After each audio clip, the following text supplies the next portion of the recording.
Hello students, स्वागत है आपका अपने YouTube channel math plus YT पर। और हम इनवर्स सर्कुलर फंक्शन का आज सेकंड पार्ट लेकर के आए हैं।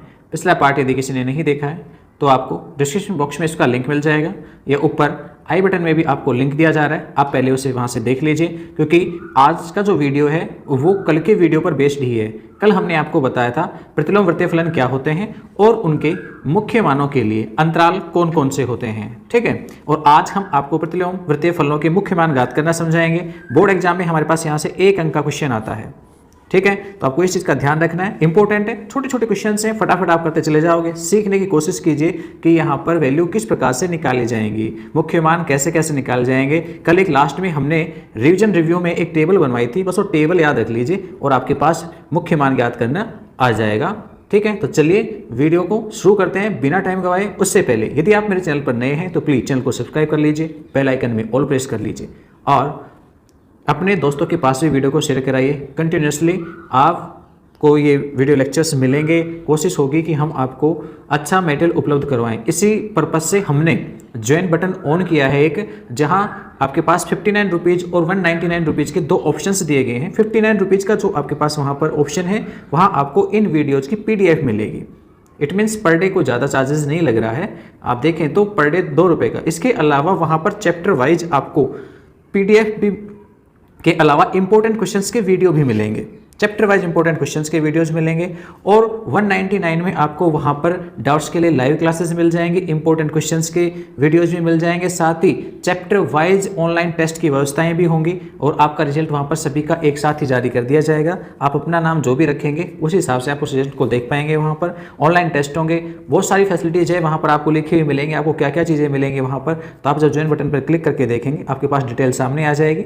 तो किसी को केवल PDF ही चाहिए या फिर कोई सामान्य अपनी प्रॉब्लम्स पहुंचनी है तो उनके लिए 59 रुपीज़ का जो ज्वाइन बटन है वो बेस्ट है, आप वहां से उसे ज्वाइन कर सकते हो। और किसी को कंटिन्यूसली सारा ही पढ़ना है, देखो इस बार फिर से कोड चल रहा है तो पता नहीं है, तो यदि आप ऐसा कुछ करते हैं कि वहाँ पर ज्वाइन करते हैं तो हम आपको इसके लिए एक स्पेशली वीडियो लेकर के आएंगे कि हम लाइव क्लासेस वहाँ पर कब से देने वाले हैं।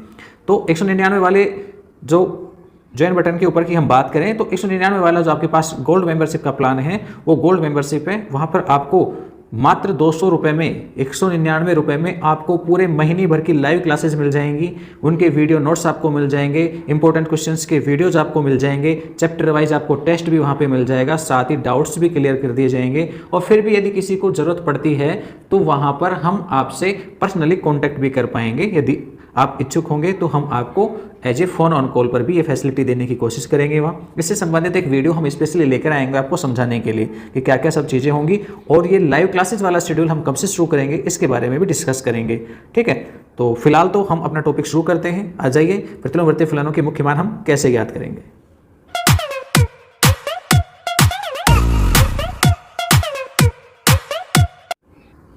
पहला एग्जाम्पल है हमारे पास बुक का, क्या कह रहा है, साइन इनवर्स 1/√2 का मुख्य मान ज्ञात कीजिए। साइन से रिलेटेड क्वेश्चन है, मुख्य मान पूछा गया है, ज्ञात कर दीजिए क्या होगा।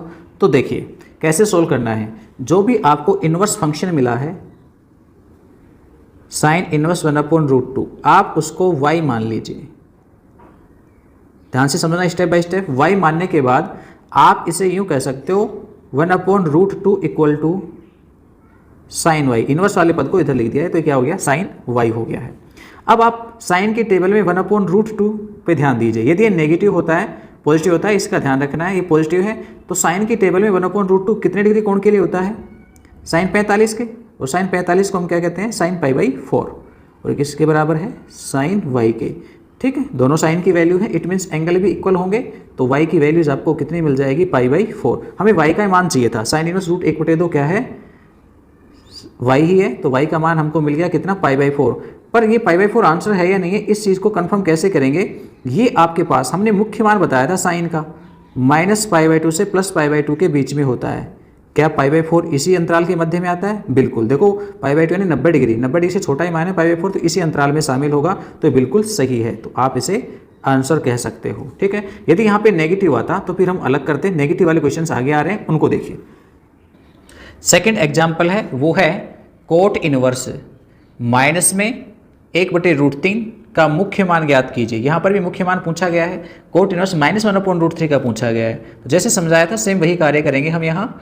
यानी y मान लेंगे किसको, कोट इनवर्स -1/√3 को। तो हम इसे कह सकते हैं कोट, ये माना है हमने, cot y equal to minus में 1/√3, ठीक है, ये माइनस का है। तो हम कोट की टेबल में देखेंगे 1/√3 कितने डिग्री कोण के लिए होता है, तो ये मान है वो कोट π/3 या कहें तो 60 डिग्री के लिए होता है।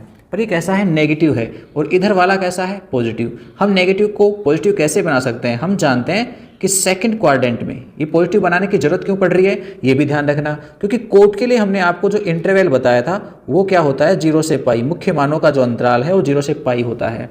जबकि यहाँ π/3 मिल रहा है वो माइनस के साथ, ऐसा तो होगा नहीं कि माइनस को अंदर लिख दें हम, तो कोट माइनस थीटा तो माइनस है, कोट थीटा, ऐसा नहीं करेंगे। तो माइनस हटाएंगे हम यहाँ से, क्योंकि माइनस तो आएगा नहीं एंगल में, तो माइनस नहीं चाहिए, कैसा चाहिए, 0 से पाई के बीच का धनात्मक मान चाहिए। तो हम माइनस कैसे हटाएंगे, सेकेंड क्वाड्रेंट में कोट नेगेटिव होता है, तो मैं इसको कोट पाई माइनस π/3 लिख सकता हूँ, ठीक है, क्योंकि 11th क्लास में पढ़ा आपने cot pi minus theta equal to होता है माइनस का कोट थीटा। सेकंड क्वाड्रेंट में कोट नेगेटिव होता है, तो हमने इस तरीके से इसको अप्लाई कर दिया है। अब पाई में से π/3 हटाएंगे हम, तो ये बन जाएगा कोट 2π/3, किसका मान है, कोट y का। तो यहाँ से y की वैल्यू आपको मिल जाएगी, कितनी मिलेगी, 2π/3। 2π/3 का मतलब होता है 120 डिग्री। क्या ये 0 से पाई के मध्य में होगा, 0 से पाई के बीच में, यानी 0 से 180 के बीच में, बिल्कुल 120 0 से 80 के बीच में होता है, तो y का मान आपको 2π/3 मिलेगा। तो यदि आपको ये इंटरवल याद है कि कोट है, कोट की वैल्यू है वो 0 से पाई के मध्य में होती है, ये ध्यान है, तो फिर आप इस प्रकार के सवालों को हल कर पाएंगे, ठीक है। चलिए अब हम बात करेंगे एक्सरसाइज 2.1 की। एक्सरसाइज 2.1 में कह रहा है निम्नलिखित के मुख्य मान ज्ञात कीजिए। नीचे जो आपके पास क्वेश्चंस हैं उनके मुख्य मानों को ज्ञात करना है। इसमें से पहला प्रश्न है, कह रहा है साइन इनवर्स -1/2, इसका मुख्य मान हमें चाहिए। तो हम क्या करेंगे, हम इसे y के रूप में मान लेंगे, जैसा ऊपर एग्जाम्पल किया था, माना y equal to sine inverse -1/2। हम इसे ऐसा लिख सकते हैं sine y equal to minus में 1/2, ठीक है। अब sine y equal to -1/2 sine की टेबल में किसका मान होता है, साइन 30 डिग्री का, जिसको कि हम π/6 कह सकते हैं। लेकिन एक चीज़ हमने देखी है, साइन का जो मुख्य मान होता है वो -π/2 से +π/2 है, ये याद हो तो हम इसे ऐसा लिख सकते हैं साइन माइनस में π/6। क्यों, क्योंकि हमने 11th क्लास में पढ़ा है sine minus theta equal to minus का साइन थीटा होता है, इसलिए मैंने इसे माइनस में लिख दिया। और माइनस में लिखने का रीजन है क्योंकि साइन का मुख्य मान माइनस में आता है, इसलिए। तो अब जब हम यहाँ पर देखें तो y की वैल्यू हमारे पास आएगी माइनस में π/6, और ये इस इंटरवल यानी -π/2 से +π/2 के बीच का ही मान है जो इसमें वेरी कर रहा है, इसलिए ये इसका क्या हो जाएगा, आंसर हो जाएगा। चलिए दूसरा जो क्वेश्चन है हमारे पास वो है दूसरा क्वेश्चन कोस इनवर्स √3/2। तो यहाँ पर भी सेम वही कार्य करेंगे, इसे y के समान मानेंगे, यानी सभी क्वेश्चंस एक ही तरीके के हैं। तो मैंने मान लिया, माना y equal to cos inverse √3/2, या फिर इसे यूँ लिखा जा सकता है कोस y इक्वल टू √3/2 और कोस y इक्वल टू √3/2। कोस की टेबल में देखते हैं तो ये हमारे पास वही 30 डिग्री का मान होता है, यानी π/6 का। कंपैरिजन करेंगे दोनों के लिए, तुलना की जाए तो यहाँ पर देखो कोस की वैल्यूज है तो कोण भी इक्वल होंगे, तो कोण का मान π/6 है। अब बताइए कोस की वैल्यू कौन से अंतराल में होती है, तो कोस का मुख्य मान है वो 0 से पाई के मध्य में होता है, तो आप 0 से पाई इस इंटरवल को यहाँ पे लिखेंगे। इंटरवल जरूर शो करें ताकि एग्जामिनर को ये पता लगे कि हाँ बच्चे को ये जानकारी है कि मुख्य मान कौन से इंटरवल में से निकल करके आता है, ठीक है। तो ये हमारे पास मुख्य मान हो गया π/6। नेक्स्ट देखते हैं तीसरा क्वेश्चन,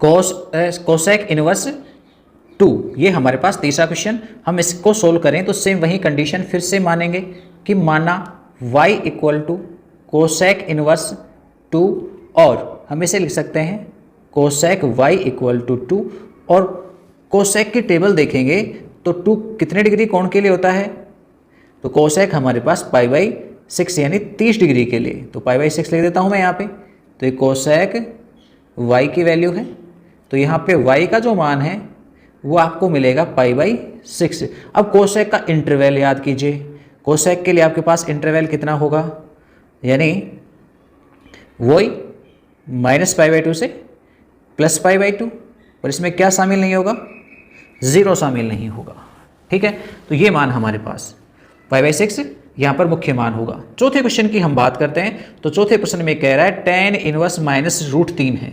तो इसका सॉल्यूशन सेम वैसे के वैसे मानेंगे हम, माना y equal to tan inverse minus में √3, तो ये हो जाएगा tan y माइनस में √3 माइनस और √3, tan की टेबल में देखें तो √3 60 डिग्री का होता है और 60 डिग्री को हम कहते हैं पाई/3, तो ये tan y के रूप में मान है। अब देखिए tan की वैल्यूज पॉजिटिव भी होती है और नेगेटिव भी, क्यों? क्योंकि इसका इंटरवल -π/2 से +π/2 के मध्य में होता है, तो नेगेटिव हो सकती है।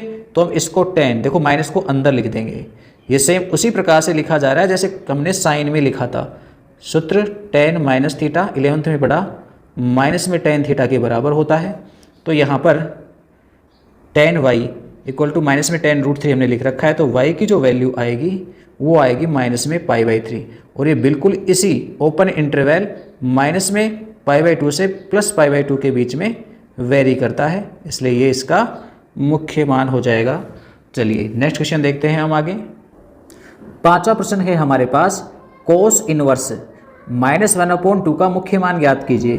तो हम वही कार्य करेंगे, यानी इसे मान लेंगे कि माना y equal to cos inverse minus में 1/2, कोस इनवर्स को इधर लाएंगे तो हो जाएगा कोस y इक्वल टू -1/2। अब हम कोस की टेबल में देखेंगे 1/2 किसके लिए आएगा, तो हमने कुछ समय पहले भी बताया था, कोस 1/2 किसके बराबर होता है, पाई/3 यानी 60 डिग्री के। पर देखो ये माइनस में आया है, साइन tan और कोसेक तो माइनस के हो सकते हैं एंगल, पर कोस कोट और सेक के माइनस में नहीं होंगे, तो इस माइनस को हटाना पड़ेगा। ध्यान दीजिए पीछे कोट भी आया था जो माइनस में था। अब इस माइनस को कैसे हटाएंगे हम, तो कोस है वो सेकंड क्वाड्रेंट में नेगेटिव होता है, तो हम इसे सेकंड क्वाड्रेंट में लेके जाएंगे, यानी पाई में से घटा करके लिख देंगे। ठीक है, क्यों? क्योंकि 11th में पढ़ा है कोस पाई - थीटा इक्वल टू माइनस में कोस थीटा, तो माइनस कोस थीटा की जगह लिखा जा सकता है पाई माइनस का थीटा। तो यहाँ से कोस y की जो वैल्यू आएगी वो कोस और पाई में से π/3 घटाएंगे तो बचेगा 2π/3, तो y की वैल्यू है वो 2π/3 होगी, और 2π/3 इंटरवल कौन सा होगा, 0 से पाई, इसके बीच में होगा। ध्यान रखना है कोस के लिए मुख्य मान का इंटरवल 0 से पाई होता है, तो ये याद रहेंगे तो ही निकाल पाओगे। तो फिर से कह रहा हूँ, कोस कोट और सेक तीनों के लिए आपके पास कोण कभी भी ऋणात्मक नहीं आएगा, y का मान कभी भी ऋणात्मक नहीं आएगा, या कहें तो इनके मुख्य मान ऋणात्मक नहीं होंगे। बाकी तीन में प्लस का है तो प्लस में आ जाएगा, माइनस का है तो माइनस में आ जाएगा, लेकिन कोस कोट और सेक का कभी भी मुख्य मान ऋणात्मक नहीं होगा। चलिए नेक्स्ट देखते हैं हम छठे क्वेश्चन को। छठे में कह रहा है कि tan इनवर्स -1 का मुख्य मान ज्ञात कर दीजिए। तो सेम वही स्टेप, सब के सब सवाल एक ही पैटर्न पे हो रहे हैं, तो आप कर सकते हैं। माना y equal to tan inverse -1, tan y equal to -1। tan की टेबल में देखेंगे हम कि 1 किसके लिए आता है, 45 डिग्री यानी π/4 के लिए, तो नेगेटिव है, और नेगेटिव है तो tan में तो नेगेटिव कोण होता है, तो हम माइनस में π/4 लिख सकते हैं इसे। जो सूत्र हमने पहले थोड़ी देर पहले भी बताया था, सेम वही, tan - थीटा किसके बराबर होता है, -tan थीटा के। 11th क्लास का फॉर्मूला है ये। तो यहाँ से जब हम तुलना करेंगे तो y इक्वल टू माइनस में π/4 आ जाएगा, और ये देखो tan के लिए मुख्य मान का जो इंटरवल होता है उसे लिखेंगे, तो छोटे कोष्टक में -π/2 से +π/2, इसे बड़ा मत समझ लेना भाई, ये छोटा ही कोष्टक है, तो ये आपके पास आंसर हो जाएगा। ठीक है, तो ये 1 से 6 तक के क्वेश्चंस थे।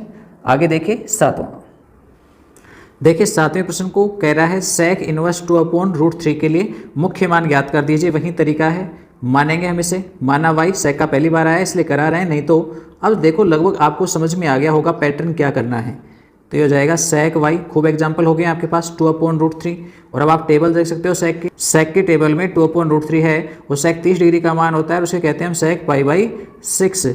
तो हो जाएगा sec y, और यहाँ से हमारे पास y की जो वैल्यूज मिलेगी वो मिलेगी π/6, और ये मान हमारे पास किस में होता है, इंटरवल 0 से पाई, जिसमें से क्या घटाया जाएगा, π/2, इस इंटरवल के मध्य में ही है, तो ये इसका आंसर हो जाएगा। ठीक है, ऐसे ही सेम 8वें को देखो तो ये कोट में है, पॉजिटिव है, तो यहाँ तो मेरे साथ शायद कोई दिक्कत ही नहीं आएगी, और आप फिर भी इसे करना चाहो तो कर सकते हो। मान लिया हमने y equal to cot inverse √3, और इसे कहा जा सकता है कोट y इक्वल टू √3, और कोट वाई, कोट की टेबल में देखेंगे हम √3 मान है, वो कोट 30 डिग्री के लिए होता है, 30 डिग्री को कहते हैं π/6। तुलना की जाएगी तो y का मान π/6 मिलेगा और कोट आपके पास किस में होता है भाई, 0 से π इस इंटरवल में होता है। तो बिल्कुल सही है, ऑन π/6 है और 0 से π में शामिल है। ऐसे ही हमारे पास 9 और 10 दो और भी हैं।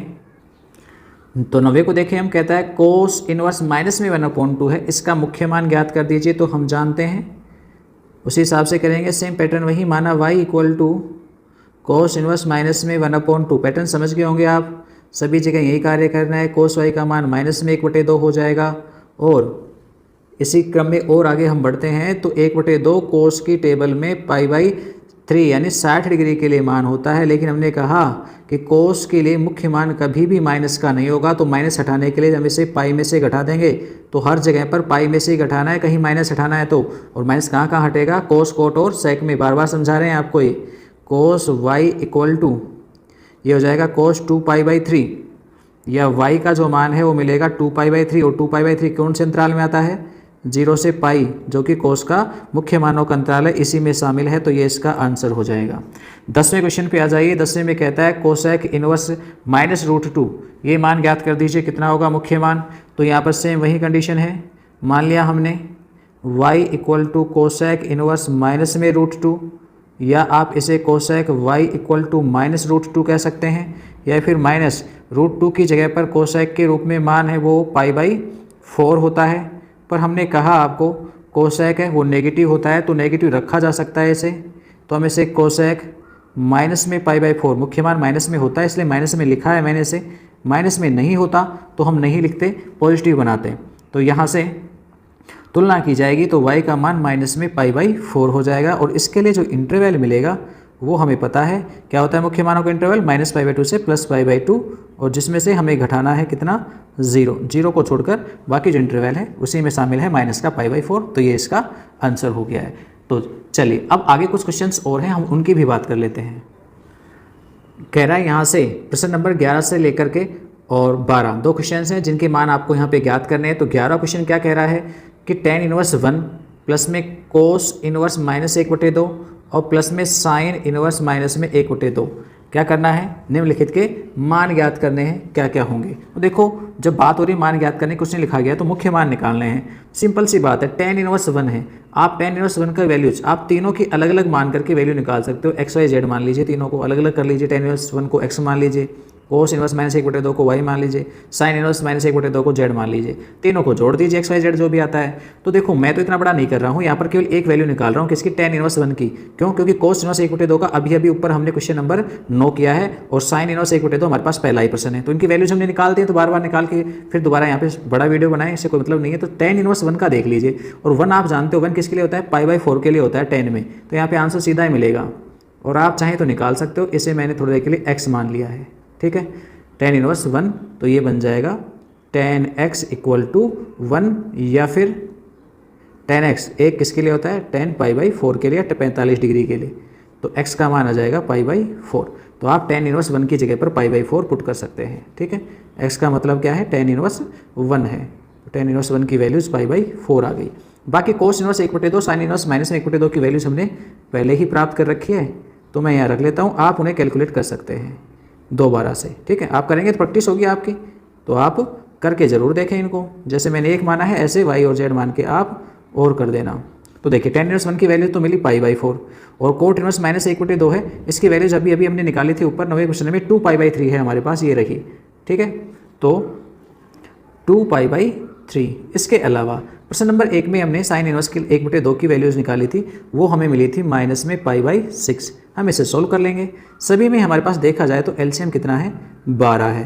तो ये हो जाएगा 3π और माइनस वो प्लस में 4 दूनी 8 पाई, और यहाँ पे माइनस के 2π, ठीक है। सरल करेंगे, 8 3 11 में से 2 घटाएंगे, 9π/12, और 3 से इसको काटा भी जा सकता है, तो 3 से काट देंगे तो 3π/4। ये आपके पास आंसर हो जाएगा। चलिए नेक्स्ट क्वेश्चन देखते हैं, 12वें प्रश्न में कह रहा है मान ज्ञात कीजिए कोस इनवर्स 1/2 प्लस में 2 साइन इनवर्स 1/2 का। तो यहाँ भी सेम वही कंडीशन है, कोस इनवर्स 1/2 का मान चाहिए और साइन इनवर्स 1/2 का चाहिए। तो देखो कोस इनवर्स 1/2 के लिए सीधी सी बात है, कितना होता है भाई, बस वही मान आपके पास यहाँ पे हो जाएगा। तो कोस इनवर्स 1/2 आप कोस की टेबल में देखेंगे 1/2 कितने के लिए आता है, 60 डिग्री मतलब π/3 के लिए। जबकि साइन की टेबल में आप देखेंगे तो 1/2 कितने कोण के लिए आता है, 30 डिग्री के लिए, और 30 को क्या कहते हैं, π/6। तो बस ये वैल्यूज उठा के हम यहाँ पे रख देंगे।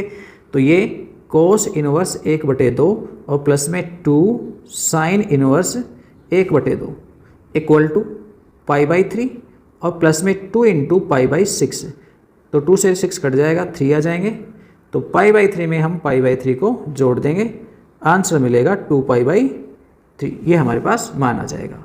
ठीक है, देखो हम इन क्वेश्चंस को 11वें और 12वें को आगे हम फॉर्मूले, आज के वीडियो के बाद जो नेक्स्ट वीडियो आएगा उसमें हम कुछ प्रतिलोम त्रिकोणमितीय फलनों के गुणधर्मों की बात करेंगे, सूत्रों की बात करेंगे। जब हम सूत्र पढ़ लेंगे तो ये क्वेश्चंस हैं वो इतने बड़े नहीं होंगे, बिल्कुल छोटे छोटे हो जाएंगे और इंपॉर्टेंट भी है एग्जाम के लिए, तो बिल्कुल छोटे से हो जाएंगे। फॉर्मूला लगाते ही यहाँ पे आपको कोई वैल्यूज ऐसे निकालनी नहीं पड़ेंगी, बहुत ही शॉर्ट में आपको आंसर मिलेंगे। ठीक है, तो वो फॉर्मूले समझाएंगे, तो इन क्वेश्चंस को हम एक बार फिर से रिवाइज कर देंगे आपके लिए। फिलहाल तो जो पैटर्न है उसी पैटर्न पे समझते चलिए। चलिए नेक्स्ट देखिए आप 13वें क्वेश्चन को। 13वां प्रश्न है, कहता है यदि sine inverse equal to y हो तो बताइए इनमें से y की वैल्यूज क्या होगी। ऑप्शन ए में कह रहा है y का मान 0 से और पाई के मध्य में होगा। सेकंड में कहता है y का मान -π/2 से लेकर के और +π/2 के बीच में होगा। सी ऑप्शन में कहता है y का मान है पाई और 0 और पाई के मध्य में होगा। और ऑप्शन डी में कहता है कि y का मान है वो -π/2 से +π/2 के मध्य में होगा।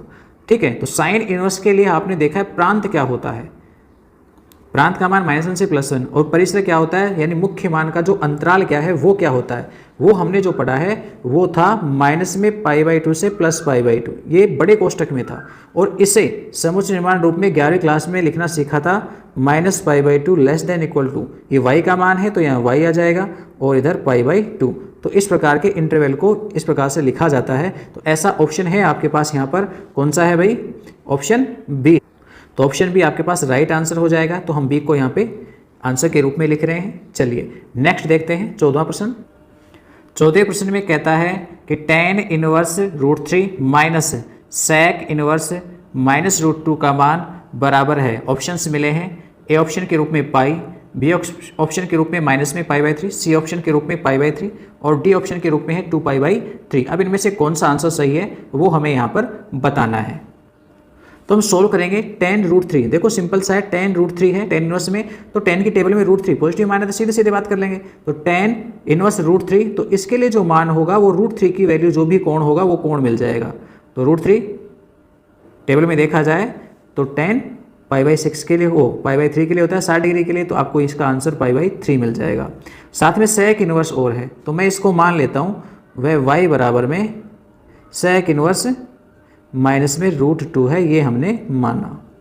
हम इसका पक्षांतरण कर देंगे इधर, तो sec y हो जाएगा माइनस में √2, या फिर देखो sec है वो कभी भी नेगेटिव कोण नहीं देता है मुख्य मानों में, तो हम √2 के लिए मान लिखेंगे, वो तो हो जाएगा sec π/4, 45 डिग्री का मान है। नेगेटिव हटाएंगे तो हमने कहा था माइनस हटाने का केवल मात्र एक तरीका यूज़ लेना है कि आप उसे पाई में से घटा कर लिख दो।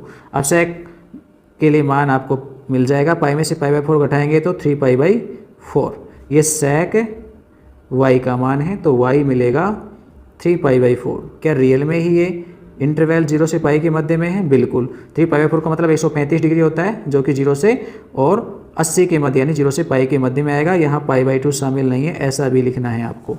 तो ये हमें y मिल गया। तो वैल्यू क्या मिलेगी tan इनवर्स √3 की, इसलिए tan इनवर्स √3 और माइनस में sec इनवर्स माइनस में √2, ये मान कितना होगा। tan इनवर्स √3 की वैल्यू तो π/3 है, माइनस का चिन्ह, और sec इनवर्स माइनस √2 का मान हमने निकाला वो 3π/4 है। हम इसे सरल करना चाहेंगे तो एलसीएम आपके पास कितना आ जाएगा, 12, तो हो जाएंगे 4π और माइनस में 9π। सरल करेंगे तो माइनस में 5π/12। चलिए भाई यहाँ पे हमारे पास है ना sec इनवर्स √2 नहीं है, केवल 2 है, तो sec इनवर्स माइनस में 2 और -2 है, वो आपके पास किसके लिए वैल्यू होती है, sec में π/3 की। तो यहाँ पे आपके पास पाई माइनस में π/3 3 बनेगा, तो वैल्यू जो बचेगी वो होगी 2π/3। वो सवाल में मिस्टेक हो गई इसलिए सारी ही गड़बड़ हो गई है, तो ये 2π/3 आएगा और यहाँ पर आपको 2π/3 को घटाना है π/3 में से। जब हम इसे घटाएंगे तो ये माइनस में π/3 बचेगा, ये आंसर हो जाएगा। अब ऑप्शन में देख लीजिए आप कि माइनस में π/3 कौन सा ऑप्शन है। ऑप्शन हमें मिला बी माइनस में π/3, तो ये आपके पास आंसर हो जाएगा। ठीक है डियर स्टूडेंट्स, आज के वीडियो में इतना ही। नेक्स्ट वीडियो में हम फिर मिलेंगे नए सूत्रों के रूप में, नए फॉर्मूले हम आपके सामने रखेंगे। 11th क्लास से संबंधित फॉर्मूले पहले आपको आने चाहिए, तो सबसे पहले हम बात करेंगे 11th में जो फॉर्मूले हमने पढ़े हैं उन सभी को रिपीट करने के लिए, जो इंपॉर्टेंट होंगे उन सभी को यहाँ पर हम रिपीट करेंगे। आपको बताएंगे कौन कौन से सूत्र थे जिन्हें आपको याद रखना है, और इसी प्रकार फिर हम बात करेंगे इनवर्स ट्रिग्नोमेट्री फंक्शन से संबंधित फॉर्मूलों की। ठीक है, तो कोशिश कीजिए कि आप 11th क्लास में जो चीज़ें पढ़ करके आए थे उन्हें आप रिपीट करने की कोशिश करें। बाकी हमारे साथ वीडियो में आप उन्हें रिवीजन कर सकते हैं ताकि आपको अच्छे से समझ में आ जाए। तो फिलहाल के वीडियो को यहीं पर स्टॉप करते हैं। वीडियो अच्छा लगे तो लाइक करें। इजाज़त दीजिए, बाय।